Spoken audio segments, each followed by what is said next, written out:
नमस्कार। अभ्यास के ऑनलाइन क्लासेज में आपका स्वागत है। पिछली वीडियो जो हम बात कर चुके हैं, हमने गाउस के अनुप्रयोग किए चालक गोलीय कोश के कारण विद्युत क्षेत्र की तीव्रता की गणना कि अगर हमारे पास कोई चालक गोला है तो चालक गोले के कारण विद्युत क्षेत्र की तीव्रता की गणना कर ली।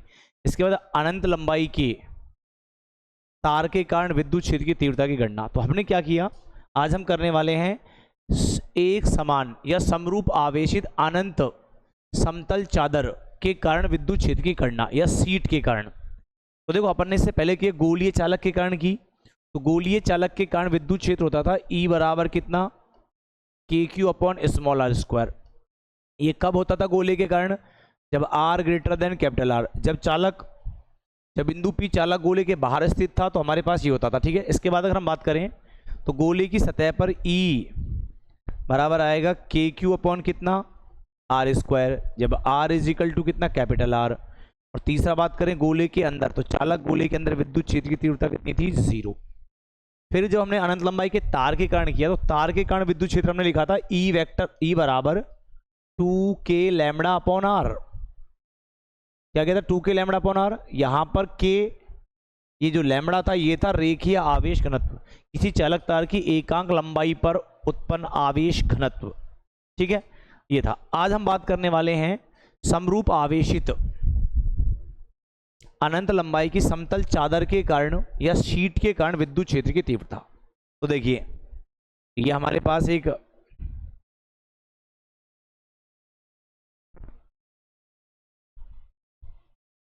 ये अनंत लंबाई है। हम कहेंगे माना एक अनंत लंबाई की समरूप आवेशित एक चादर है जिसको हमने स्मॉल क्यू आवेश प्रदान किया है। तो किसी भी चादर को प्रदान किया गया समस्त आवेश उस चादर के क्षेत्रफल पर एक समान रूप से फैलेगा।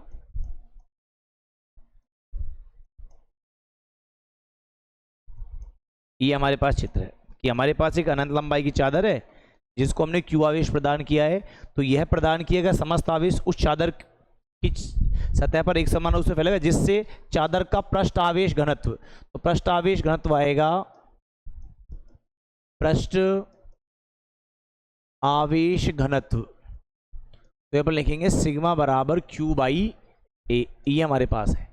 अब सुनो, इस चादर के कारण मुझे विद्युत क्षेत्र की तीव्रता निकालनी है और एक हमको कैलकुलेट क्या करना है, एक एक्चुअली कैलकुलेट हमको करना है क्या, विद्युत क्षेत्र की तीव्रता और दिशा दोनों कैलकुलेट करनी है। ठीक है, अभी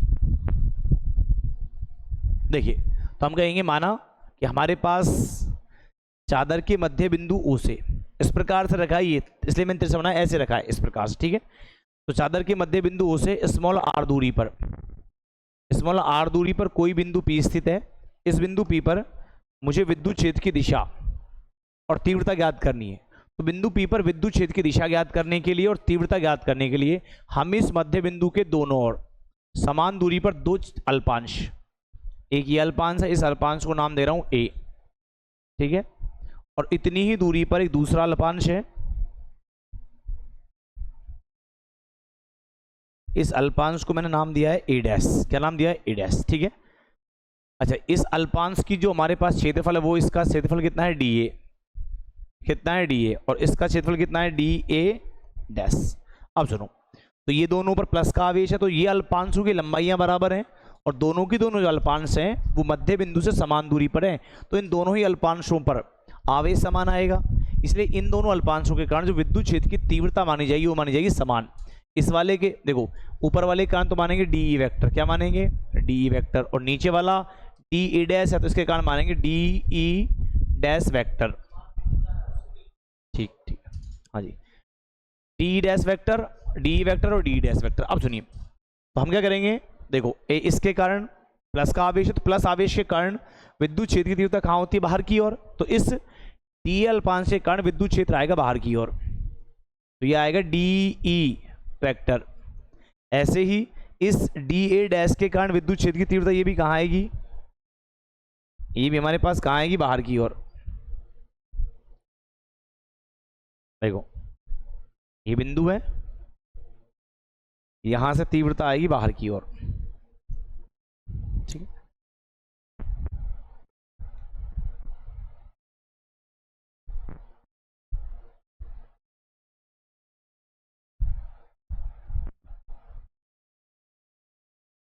अब सुनो, तीव्रता बाहर की। अब सुनो, यहाँ पे ये एंगल कितना है थीटा, ये एंगल कितना है थीटा, और ये तीव्रता है डी ई डैश वेक्टर। और जब दो सदिश राशियां एक दूसरे से थीटा कोण पर झुकी हो तो उन दोनों का जो परिणामी होता है वो उनके कटान बिंदु से गुजरने वाली रेखा या विकर्ण, तो इनका इसका जो रिजल्टेंट आएगा वो इधर आएगा, ये इसका रिजल्टेंट इधर आएगा। अब सुनो, ये दोनों एंगल थीटा है तो ये इनके सम्मुख कोण, तो ये एंगल भी थीटा आएगा, ये एंगल भी कितना आएगा थीटा। अब इन दोनों सदिशों का परिणामी इस दोनों के कटान बिंदु से गुजरने वाली रेखा कौन दिशा आएगा। तो जब हमारे पास दो सदिश थीटा कोण पर झुके हो तो उनका परिणामी ज्ञात करने के दो तरीके, या तो हम निकालते हैं आर बराबर P square plus Q square plus 2pq और कितना कॉस थीटा का अंडर रूट, और यदि हमें एंगल दे रखे हैं तो दूसरा तरीका है घटक, हम उस सदिश को घटकों के रूप में क्या करेंगे, चेंज करेंगे। तो कैसे करेंगे सुनो, ये हमारे पास डी वेक्टर है, ये इस क्षैतिज के साथ थीटा कोण बना रहा है, तो इसका ये जो क्षैतिज घटक आएगा, इसका ये एक्चुअली जो हम देखेंगे क्षैतिज घटक, तो इसका ये जो क्षैतिज घटक आएगा, ये क्षैतिज घटक आएगा डी ई डैश और कितना आएगा कॉस थीटा। और इसके अगर हम लंबवत घटक की बात करें तो इसका लंबवत घटक इधर आएगा, ये पी बिंदु है, उसका लंबवत घटक इधर यहाँ पे पी बिंदु है, तो यह आएगा डी ई डैश और कितना कॉस थीटा। और ऐसे ही ये डी वाली जो रेखा है ये इसके साथ कितना कोण बना रही है, ये इसके साथ कोण बना रही है थीटा, तो इसका ये वाला घटक भी कितना आएगा डी ई, ये आएगा डी ई कॉस थीटा। और ये देखिए इसका ये वाला ये जो घटक था डी, इसके अगर लंबवत घटक की बात करें तो इसका जो लंबवत घटक है वो नीचे की ओर आएगा, और ये आएगा डी ई और कितना साइन थीटा।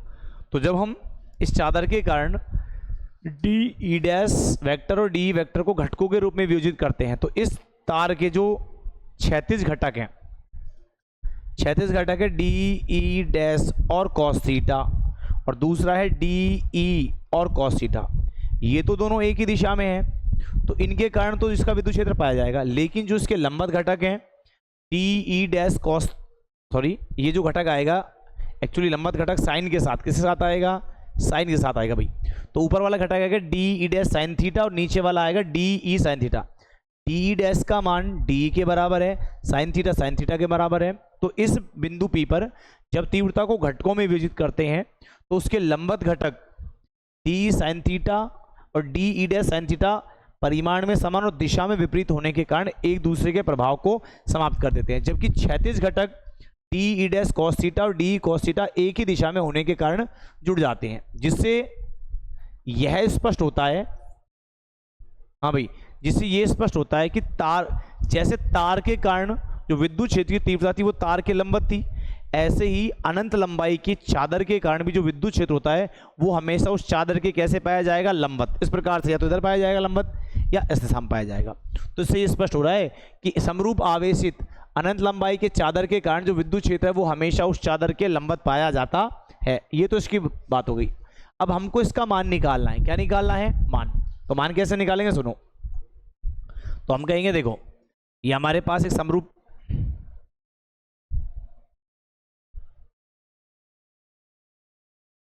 ये अनंत लंबाई की है,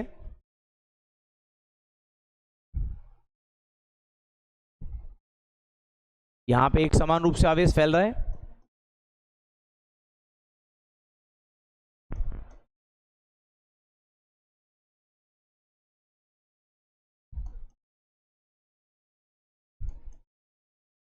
तो देखिए अनंत लंबाई की चादर के कारण विद्युत क्षेत्र ज्ञात करने के लिए हम एक स्मॉल 2r लंबाई के बेलनाकार गाउसियन पृष्ठ की क्या करते हैं, कल्पना करते हैं। कैसे कल्पना करेंगे सुनो।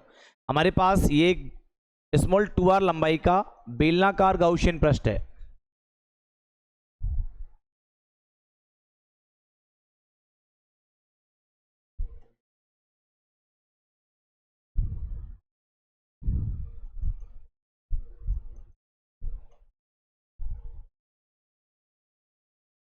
देखो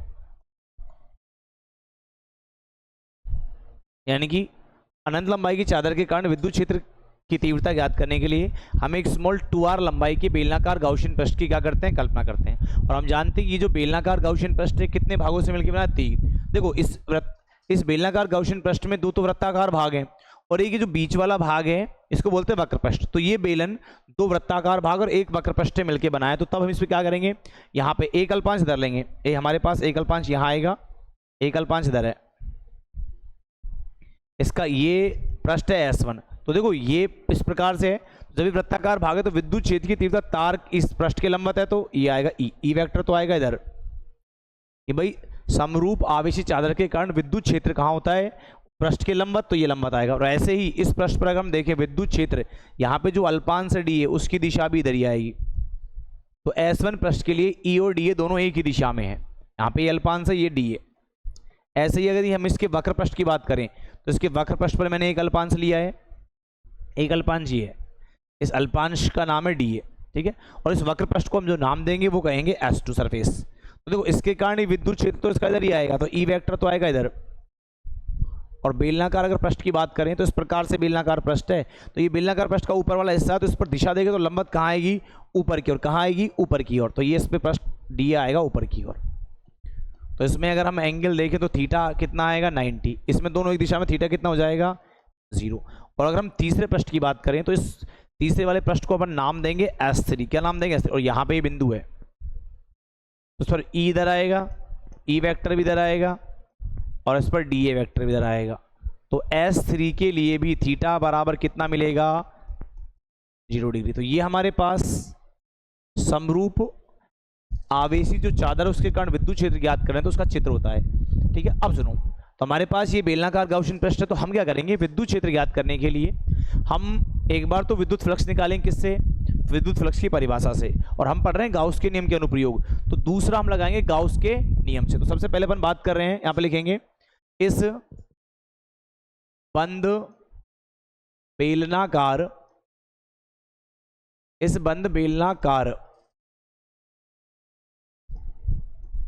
गाउसियन पृष्ठ से गुजरने वाला विद्युत फ्लक्स। तो विद्युत फ्लक्स आएगा बंद पृष्ठ के लिए फाई बराबर क्लोज इंट्रिकल ई डॉट कितना आएगा, डी ए। और ये जो बंद पृष्ठ है एक्चुअली ये बेलन है, तो बेलन 3 भागों से मिलकर बना है, तो हम इसको अलग अलग सेपरेट भागों में जब लिखेंगे तो फाई इज इक्वल टू आएगा, पहला भाग आएगा समाकलन S1 E dot D A, दूसरा भाग आएगा समाकलन S2 E dot D A, तीसरा भाग आएगा समाकलन S3 ई डॉट कितना, डी ए। फिर लिखेंगे फाई बराबर समाकलन S1 E dot D A. तो ई डॉट डी ए 2 सदिशों का अदिश गुणनफल है, तो 2 सदिशों का अदिश गुणनफल होता है ए डॉट बी बराबर होता है ए बी कॉस थीटा। तो यहाँ पे आएगा ई डॉट डी ए, तो ये आएगा ई डी ए और कॉस थीटा प्लस समाकलन S2 और ये आएगा ई डी ए और कितना, कॉस थीटा। और तीसरा आएगा समाकलन कितना, S3 ई डी ए और कितना, कॉस थीटा। चित्र से S1 एवं S3 के लिए जब हम चित्र को देखेंगे तो S1 पृष्ठ और S3 पृष्ठ के लिए, दोनों के लिए, इसके लिए भी थीटा 0 है, इसके लिए भी थीटा 0 है, तो S1 व S2 पृष्ठ के लिए थीटा बराबर आएगा 0 डिग्री। और अगर हम बात करें S2 पृष्ठ S2 के लिए, तो S2 पृष्ठ के लिए थीटा बराबर कितना आ जाएगा, 90 डिग्री। थीटा कितना आएगा, 90 डिग्री। जब हम इसको अप्लाई करेंगे तो देखो यहाँ हम लिखेंगे फाई बराबर समाकलन S1 और ये आएगा ई डी ए, और S1 के लिए थीटा कितना था, 0 प्लस समाकलन S2 ई डी ए, और इसके लिए कितना आएगा, 90 S2 के लिए, और समाकलन S3 ई डी ए और कितना एंगल आएगा, 0। हाँ जी, तो phi is equal to cos 0 degree का मान कितना होता है, 1। तो ये बचेगा समाकलन S1 और ये आएगा ई और डी ए। प्लस यहाँ पे आ रहा है cos 90, cos 90 का मान कितना होता है 0 डिग्री, तो ये पूरा ही पद कितना हो जाएगा 0 प्लस समाकलन S3 तो E D A cos 0, cos 0 का मान कितना अगेन 1, तो लिखा जाएगा e इंटू डी ए। अब आप देखें हम देख रहे हैं S1 एवं S3 दोनों ही बेलन के वृत्ताकार भाग हैं, वृत्ताकार भाग हैं, और बेटा एक ही बेलन भाग हैं तो एक ही बेलन के दोनों वृत्ताकार भाग बराबर होंगे, तो यहां लिखेंगे S1 बराबर कितना आ जाएगा S2, S1 बराबर कितना आएगा सॉरी S3, तो ये हो जाएगा फाई इज इक्वल टू समाकलन S1 E D A plus S1 और S3 दोनों ही वृत्ताकार भाग है, तो दोनों S1 पृष्ठ का क्षेत्रफल S2 के बराबर, S3 के बराबर, S3 का S2 के बराबर, तो दोनों में से लिख दो, तो हम इस S3 की जगह कितना लिख रहे हैं S1 E और डी ए। जब इसको हल करते हैं तो फाई इज इक्वल टू समाकलन S1 E D A plus समाकलन S1 ई डी ए, तो हो जाएगा 2 समाकलन S1 ई और कितना डी ए। ठीक है, यहां से देखिए आप लोग, अब ये हमारे पास बाहर आएगा फाई इज इक्वल टू 2 तो बाहर, अंदर बचेगा समाकलन S1 और कितना बचेगा सिर्फ देखो 2 और ई तो बाहर, अंदर बचेगा समाकलन S1 और डी ए। तो चूंकि S1 डी ए देखो वृत्ताकार भाग पर जो छोटा सा हिस्सा है उसका क्षेत्रफल है डी ए, और हम उस पूरे वृत्ताकार भाग की बात करें तो उसका क्षेत्रफल मैं मान रहा हूँ ए, तो समाकलन S1 डी ए बराबर लिख सकते हैं ए या लिख सकते हैं पाई आर स्क्वायर जो त्रिज्या मानेंगे। ठीक है, यहाँ पर मैं सिंपल लिख रहा हूँ इसको ए, तो तब तो हो जाएगा phi is equal to 2e ए, समीकरण नंबर 1। ये विद्युत फ्लक्स का जो मान आया है वो किसके कारण आया है, विद्युत फ्लक्स की परिभाषा से। हम पढ़ रहे हैं गाउस के नियम का अनुप्रयोग, तो गाउस के नियम को लगाना पड़ेगा, तो हम लिखेंगे गाउस के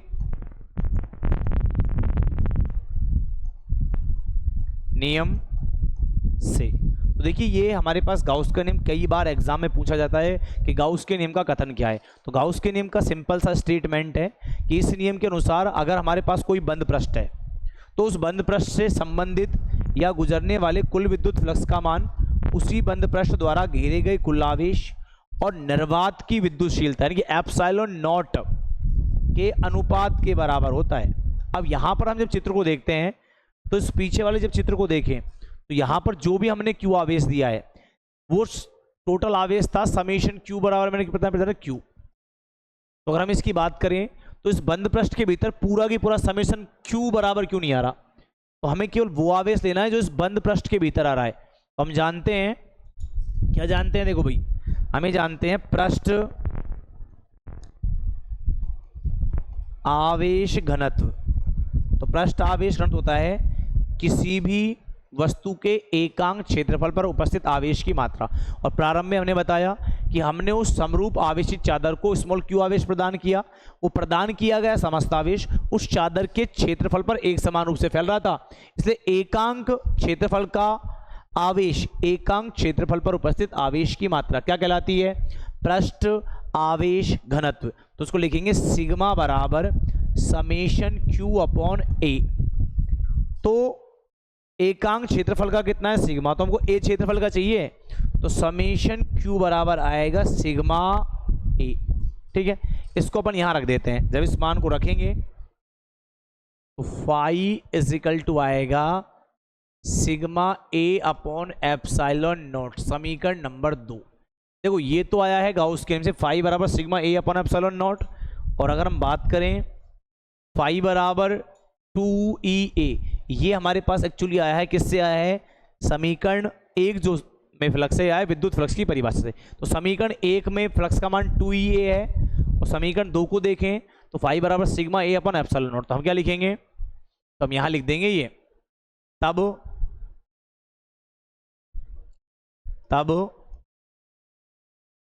समीकरण 1 व समीकरण 2 से, तो यहां लिखा जाएगा 2e बराबर sigma A upon epsilon not, A से ए कट जाएगा तो E बराबर आएगा सिग्मा अपॉन 2 एप्सिलॉन नॉट। अगर इसको सदिश रूप में लिखना चाहें,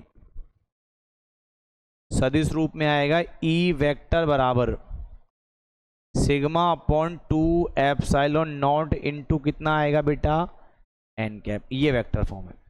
तो अनंत लंबाई के समरूप आवेशित चादर के कारण जो हमारे पास विद्युत क्षेत्र की तीव्रता है वो होती है E बराबर सिग्मा अपॉन 2 एप्सिलॉन नॉट। ठीक है।